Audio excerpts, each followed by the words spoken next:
Desa Kota Lintang Bawah Kabupaten Aceh Tamiang jadi salah satu lokasi terparah banjir bandang. Bencana menyisakan lautan tumpukan kayu. Tak hanya itu, warga juga menemukan akar pohon sawit. Jurnalis Kompas TV Dipo Nurbahagia dan juru kamera Heri Ardi mendengar langsung tangis dan kesaksian warga, termasuk saksi mata yang bertahan di atas tumpukan kayu saat banjir bandang terjadi. Gambar yang Anda lihat adalah tumpukan kayu, saudara, yang ada di mungkin pesisir ataupun bantaran Sungai Tamiang yang terbawa oleh banjir bandang, dan tentu ini sedikit banyak atau mungkin bahkan banyak sekali menghancurkan rumah warga. Saya akan coba berbincang dengan salah satu warga yang masih bertahan tinggal di bantaran Sungai Tamiang. Ada apa Bang? Ada akses untuk kami ke sana aja? Bisa capek. Kami belum ada bantuan, kami nggak ada jaringan HP, internet nggak ada. Kami cari di mana ada internet, mana ada akses HP. Dapat 2 titik kami telepon keluarga untuk kirim apa yang bisa makan. Karena kami sayang anak-anak. Ya. Kalau kami lapar nggak apa-apa, Om. Yang penting anak-anak kecil ini. Karena kami dari pertama banjir, kalau dibilang kenapa kalau nggak ngungsi, karena kami dihantam air. Nggak ada. Yang disyukuri adalah masih diberikan keselamatan. Kalau dibilang 100% Kota Lintang Bawah ini hangus semua, nggak ada tersisa. Itu mata pencarian orang ini di sini hilang. Tahu kayu ini datangnya dari mana?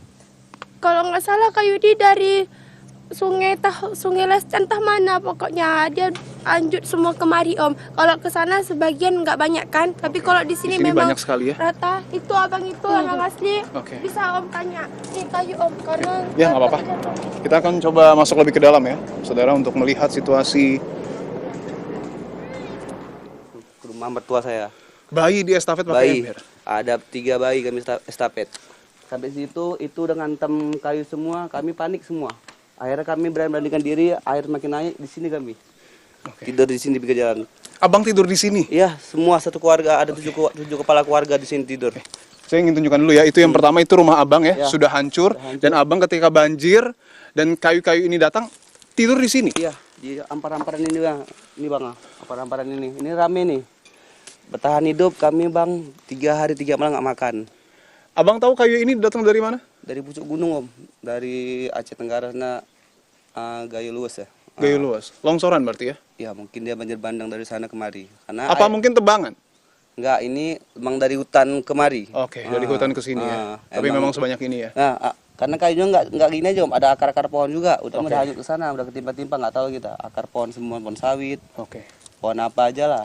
Kita doakan yang terbaik ya Bang ya. Ya, mudah-mudahan bantuan segera datang. Makasih Bang Mansa. Ya. Itu saudara perbincangan saya dengan saksi mata yang bertahan di atas tumpukan kayu di tengah banjir bandang yang terjadi di Aceh Tamiang. Sekali lagi kita berharap bahwa bantuan dari pemerintah, entah itu perbaikan jalan, pembersihan kayu-kayu, termasuk juga logistik, makan dan minum, dan juga air bersih, obat-obatan juga di dalamnya, untuk bisa segera datang ke sini dan membantu warga kita yang kesusahan. Saya Dipo Nurbahagia dan juga Heri Ardi melaporkan langsung dari Kota Lintang, Aceh Tamiang. Sebelumnya temuan tumpukan kayu juga ditemukan di Bandang Desa Garoga, Tapanuli Selatan, Sumatera Utara, yang merupakan desa paling terdampak. Gelondongan kayu-kayu ini merupakan kayu berumur cukup lama dan dipotong menggunakan gergaji.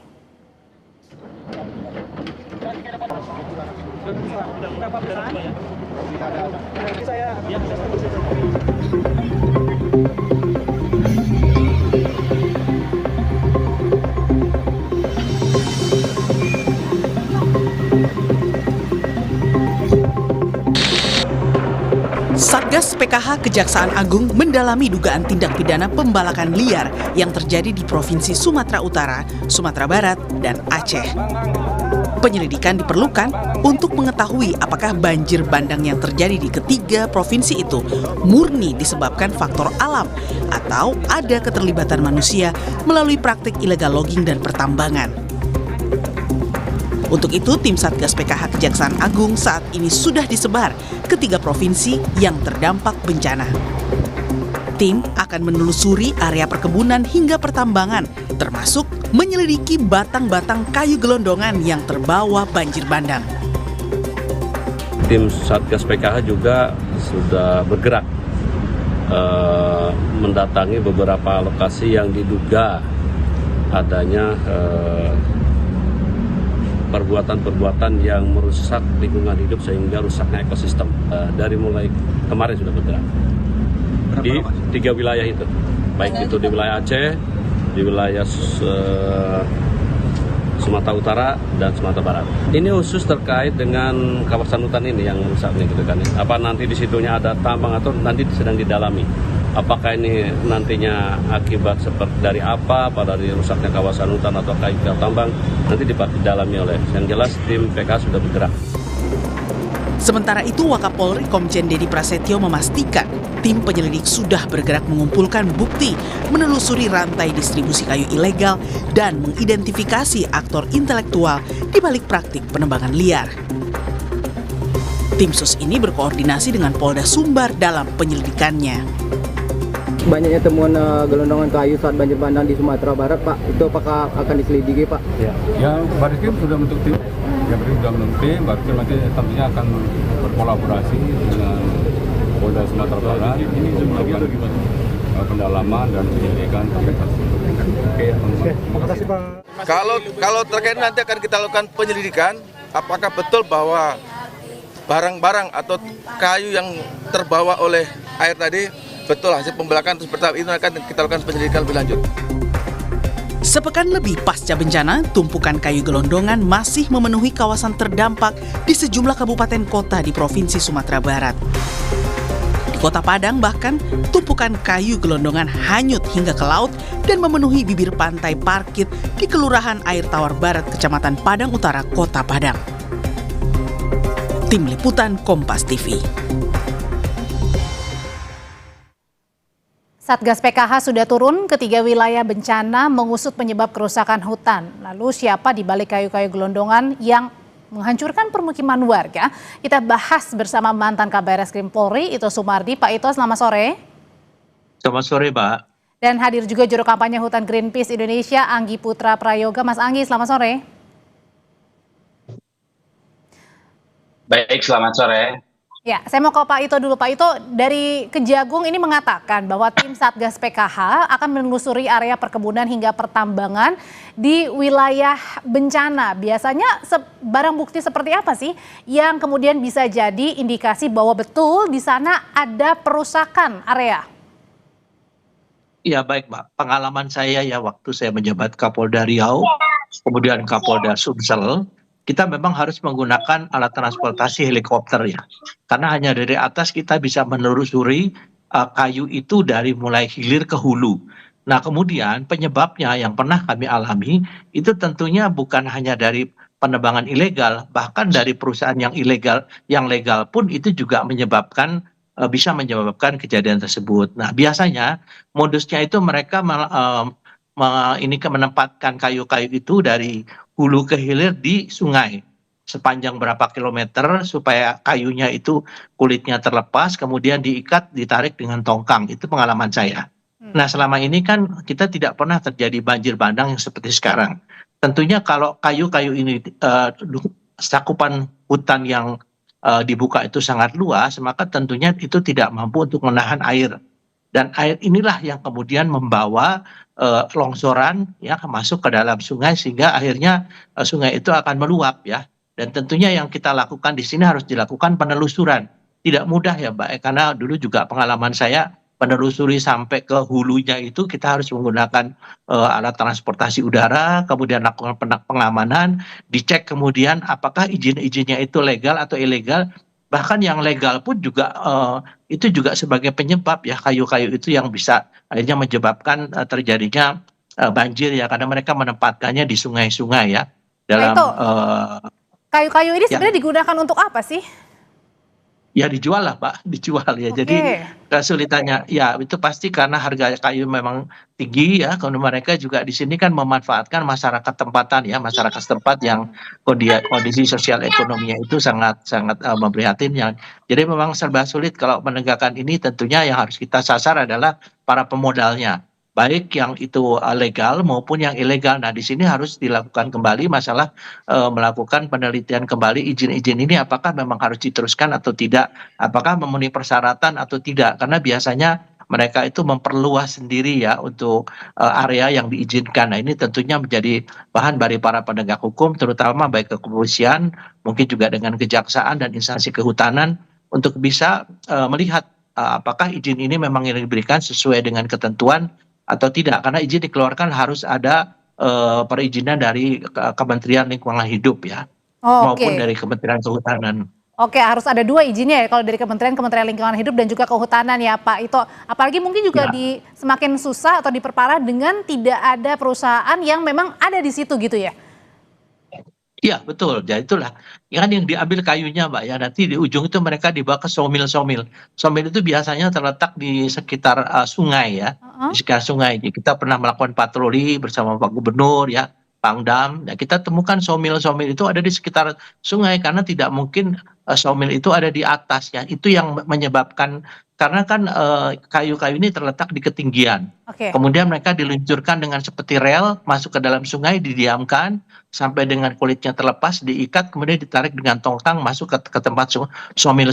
Nah, disinilah pusatnya kita harus melihat penyelidikannya harus dari hilir sawmill-sawmillnya, kemudian dari hulunya adalah di mana tebangan kayu tersebut. Oke. Ini juga saya tentunya dulu pernah melibatkan juga dari jaringan-jaringan teman-teman dari yang lingkungan hidup ya, Jika Lahari dan sebagainya. Ini juga penting untuk melakukan pengawasan dan bagaimana kita bisa mengetahui penyebab daripada penebangan ilegal tersebut, Mbak. Dari pandangan Greenpeace sendiri, Mas Anggi, kalau tadi Pak Ito bilang ada mulai dari hulu ke hilir, ada mulai dari kayu yang ditebang, kemudian dipisahkan, kemudian dibawa sampai diperuntukkan baik itu untuk perusahaan legal maupun ilegal. Pertanyaannya, hanya perusahaan itu sendiri yang melakukan atau ada banyak orang nih di belakangnya, ada backing mungkin?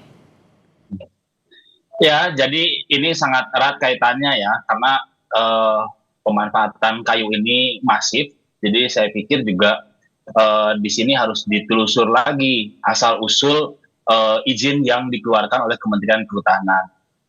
Jadi ini bukan, saya sepakat bahwa ini bukan bicara soal legal dan ilegal, tetapi tepat atau tidak tepat ketika pemanfaatan hutan itu diberikan untuk mengeksploitasi hutan-hutan yang tersisa di Sumatera Utara.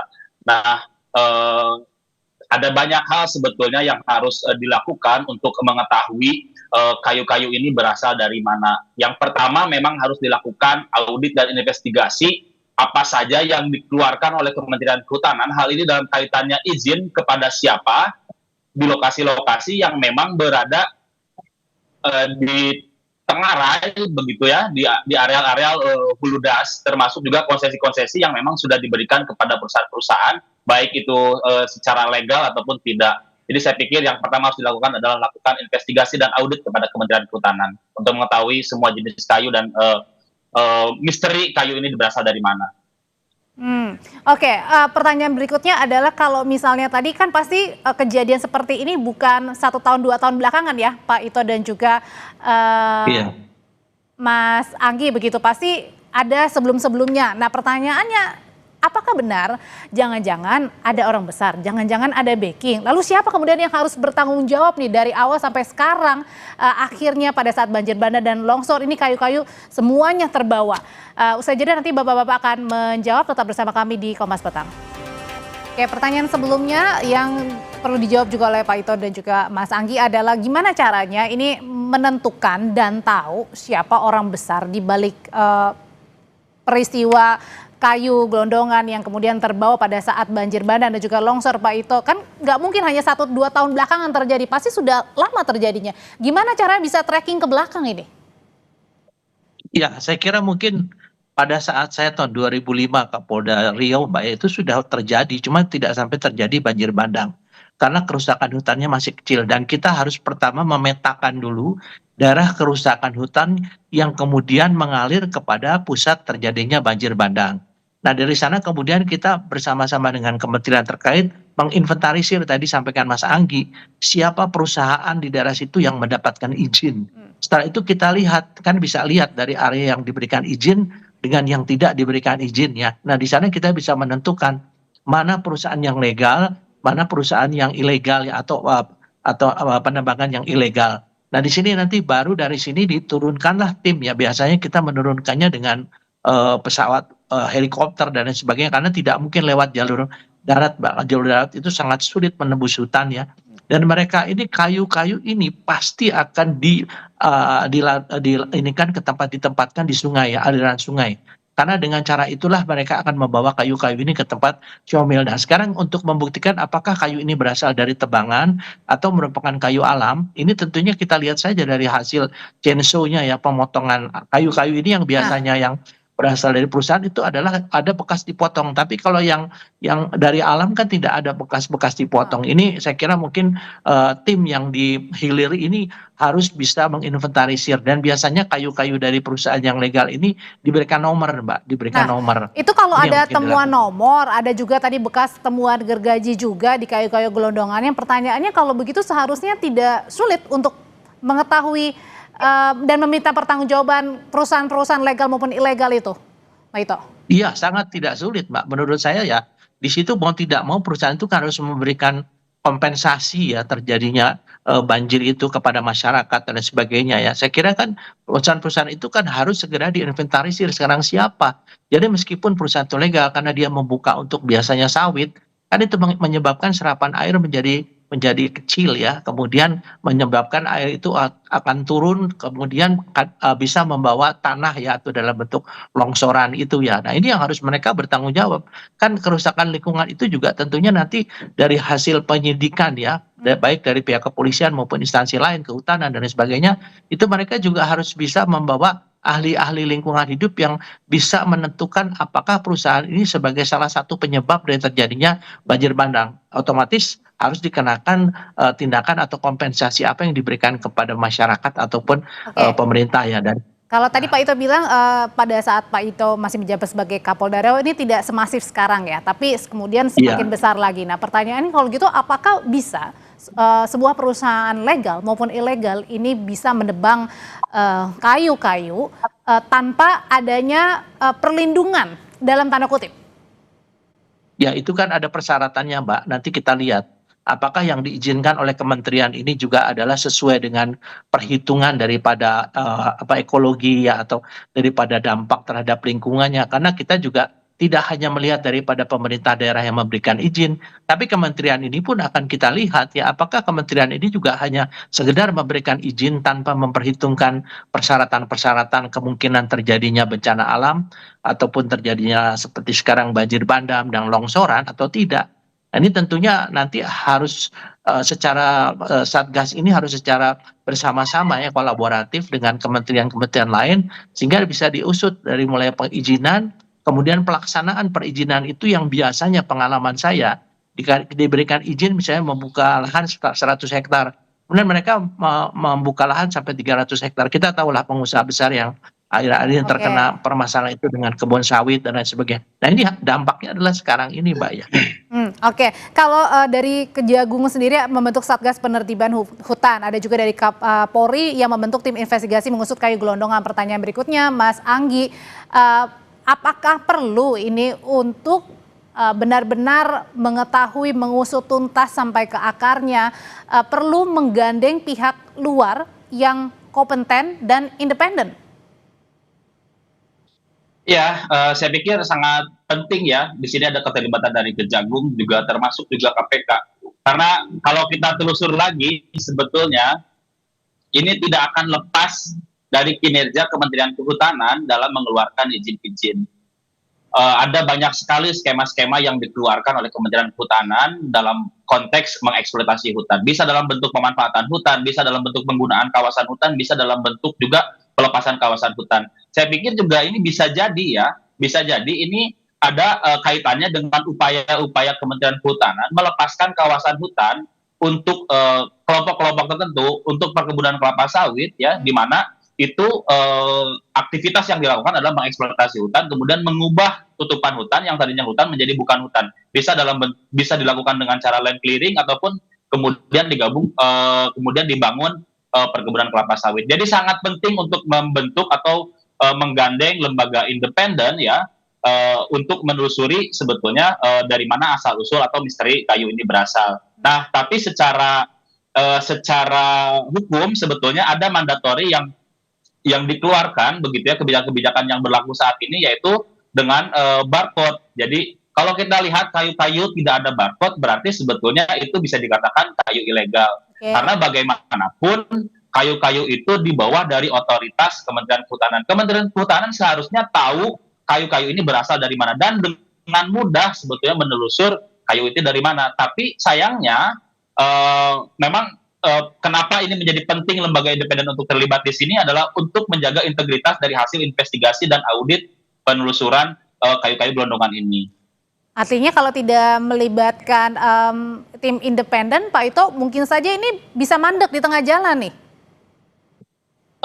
Pengalaman saya, Pak, ini kan sudah mendapatkan perhatian dari DPR ya. Kita ingat Ibu Titik Prabowo kan menyampaikan ini betul-betul harus dilakukan secara all out. Jadi betul dikatakan Mas Angga tadi ya, bahwa kita juga harus mengevaluasi kembali meskipun ada izin yang dikeluarkan kepada perusahaan misalnya kelapa sawit ataupun pertambangan yang legal, tapi kalau ini hasil analisa dampak lingkungan penyebab daripada banjir bandang saat ini, tentunya harus dievaluasi kembali. Apakah itu harus dicabut, harus dikembalikan fungsinya menjadi fungsi hutan melalui program reboisasi dan sebagainya ya. Saya kira kalau pelibatan tim independen itu juga bagus untuk mengontrol. Nah, di sini tim independen saya kira kan DPR juga memiliki satu kewenangan ya untuk melakukan satu pengawasan.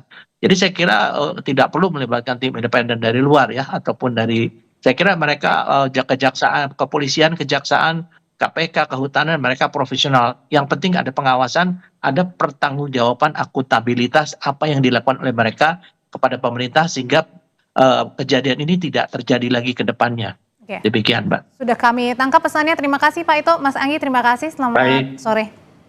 Selamat sore, Mbak.